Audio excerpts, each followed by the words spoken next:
Good afternoon बच्चों। अभी हम हिंदी व्याकरण की पुस्तक से पाठ 4 संज्ञा पढ़ेंगे। तो सबसे पहले हम जानेंगे कि संज्ञा किसे कहते हैं। किसी व्यक्ति, वस्तु, स्थान, प्राणी अथवा भाव के नाम को संज्ञा कहते हैं। बच्चों, पुस्तक में कुछ चित्र दिया गया है। पहले वाले चित्र में सुभाष चंद्र बोस का पिक्चर दिया गया है और उसके नीचे उनका नाम लिखा गया है, सुभाष चंद्र बोस। दूसरे चित्र में नरेंद्र मोदी जी का चित्र है और उसके नीचे उनका नाम लिखा है नरेंद्र मोदी। तो ये दोनों व्यक्तियों के नाम हैं। दूसरे चित्र में ताजमहल, इंडिया गेट स्थानों के नाम हैं। पलंग, समोसे वस्तुओं के नाम हैं। बुढ़ापा, मोटापा भावों के नाम हैं। इसलिए यहाँ लिखा गया है किसी व्यक्ति, वस्तु, स्थान, प्राणी अथवा भाव के नाम को संज्ञा कहते हैं। संज्ञा के 3 प्रमुख भेद हैं। पहला व्यक्तिवाचक और उसका उदाहरण दिया गया है मदर टेरेसा। दूसरा जातिवाचक, उसका उदाहरण दिया गया है हिरण। तीसरा है भाववाचक और उसका उदाहरण दिया गया है सुंदरता। तो चलिए बच्चों, हम जानेंगे कि व्यक्तिवाचक संज्ञा किसे कहते हैं। व्यक्तिवाचक संज्ञा वे नाम जो किसी एक विशेष व्यक्ति, वस्तु, स्थान आदि के विषय में बताते हैं व्यक्तिवाचक संज्ञा कहलाते हैं। जैसे सचिन तेंदुलकर एक विशेष व्यक्ति का नाम है। लाल किला इमारत का नाम है। अक्षरधाम मंदिर का नाम है। तो ये व्यक्तिवाचक संज्ञा के अंतर्गत आते हैं। इसके अलावा व्यक्तिवाचक संज्ञा का उदाहरण है मीराबाई, ताजमहल, हिमालय, अक्षय कुमार, महात्मा गांधी आदि। अब चलिए जानेंगे जातिवाचक संज्ञा। वे नाम अर्थात संज्ञा शब्द जो किसी पूरी जाति अथवा समूह का बोध कराते हैं उन्हें जातिवाचक संज्ञा कहते हैं। जैसे झरना, लड़का, नदी, ये पूरी जाति का बोध करा रहे हैं। दुनिया में झरना केवल एक नहीं है, लड़का केवल एक नहीं है, नदी केवल एक नहीं है। आप देखेंगे कि दुनिया में बहुत सारे झरने, लड़के, नदियाँ हैं। इसीलिए झरना कहने से पूरे झरनों के समूह का जिक्र हो रहा है। लड़का कहने से पूरे विश्व में जितने भी लड़के हैं उनके समूह का जिक्र हो रहा है। नदी कहने से सारी नदियों का बोध हो रहा है। इसीलिए ये जातिवाचक संज्ञा के अंतर्गत आएंगे। जातिवाचक संज्ञा का उदाहरण और भी है, जैसे लड़की, अध्यापक, अध्यापिका, किसान, बकरी, अस्पताल, मंदिर, बतख, हिरन, पेड़ आदि। यदि यहाँ लड़का का नाम अगर मोहन लिखा जाता तो यह व्यक्तिवाचक संज्ञा के अंतर्गत आता है, लेकिन लड़का कहा जा रहा है इसीलिए लड़कों की पूरी जाति या समूह का बोध हो रहा है, इसीलिए इन्हें जातिवाचक संज्ञा कहेंगे। अब चलिए भाववाचक संज्ञा की ओर। भाववाचक संज्ञा किसे कहते हैं? किसी भाव, प्राणी, वस्तु के गुण, दोष या दशा का ज्ञान कराने वाले शब्द भाववाचक संज्ञा कहलाते हैं। जैसे बचपन, उदासी, बुढ़ापा।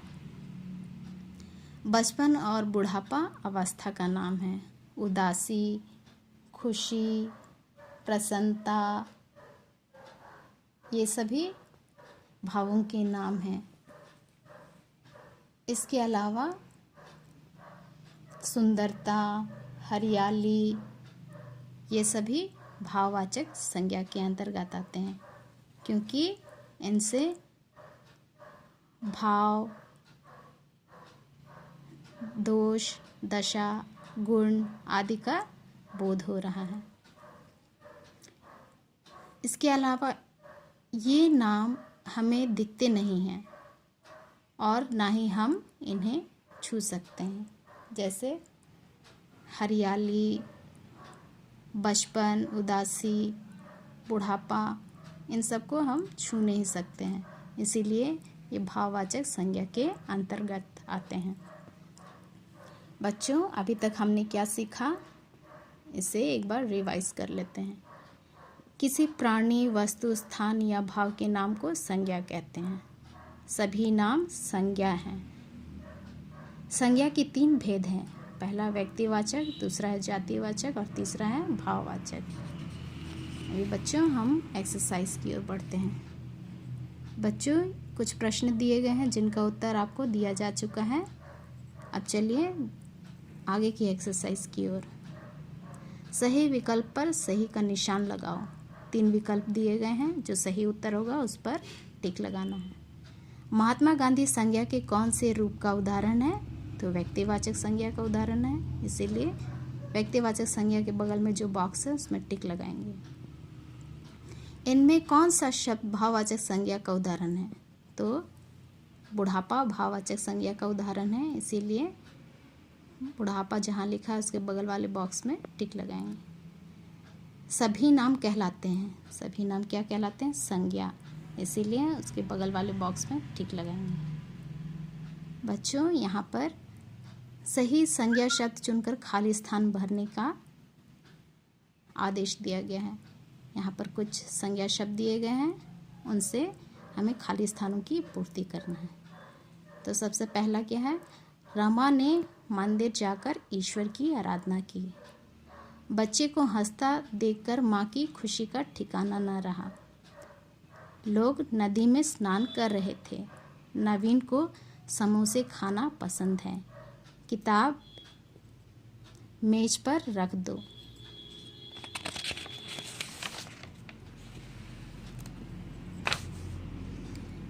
निम्नलिखित वाक्यों में संज्ञा शब्दों पर गोला लगाओ।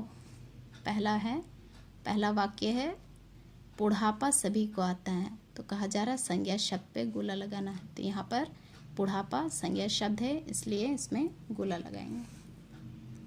नदी का पानी ठंडा है, इसमें संज्ञा शब्द है नदी और पानी। फूलों की सुंदरता देखते ही बनती है, यहाँ संज्ञा शब्द है फूलों और सुंदरता है, इसलिए गोला लगाया गया है। भगत सिंह देश का सच्चा बेटा था। भगत सिंह देश और बेटा संज्ञा शब्द है, इसलिए इसमें गोला लगाएंगे। कबूतर पेड़ पर बैठा है, यहाँ पर कबूतर और पेड़ ये दोनों संज्ञा शब्द हैं, इस पर गोला लगा देंगे। इस वर्ग पहेली से पक्षियों के नाम ढूंढ कर लिखो। पहला नाम दिया गया है कबूतर, तो ढूंढ कर लिखना है पक्षियों के नाम इस वर्ग पहेली से। तोता, फिर चील, बुलबुल, कोयल, और एक नाम आप खुद खोज कर लिखिएगा। चित्र को पहचान कर उनके नीचे संज्ञा का भेद लिखो। हाथी, ये चित्र है हाथी का, और उसे पहचान कर उसके नीचे संज्ञा के भेद लिखना है। तो हाथी का जातिवाचक संज्ञा होगा। बुढ़ापा ये भाववाचक संज्ञा के अंतर्गत आता है। जवाहरलाल नेहरू व्यक्तिवाचक संज्ञा के अंतर्गत आता है, इसीलिए यहाँ नीचे व्यक्तिवाचक संज्ञा लिखेंगे। ताजमहल ये व्यक्तिवाचक संज्ञा के अंतर्गत आएगा। पेड़ जातिवाचक संज्ञा के अंतर्गत आएगा। कैटरीना कैफ व्यक्तिवाचक संज्ञा के अंतर्गत आएगा। समझ गए बच्चों? इसे आप बुक में कर लीजिएगा। धन्यवाद।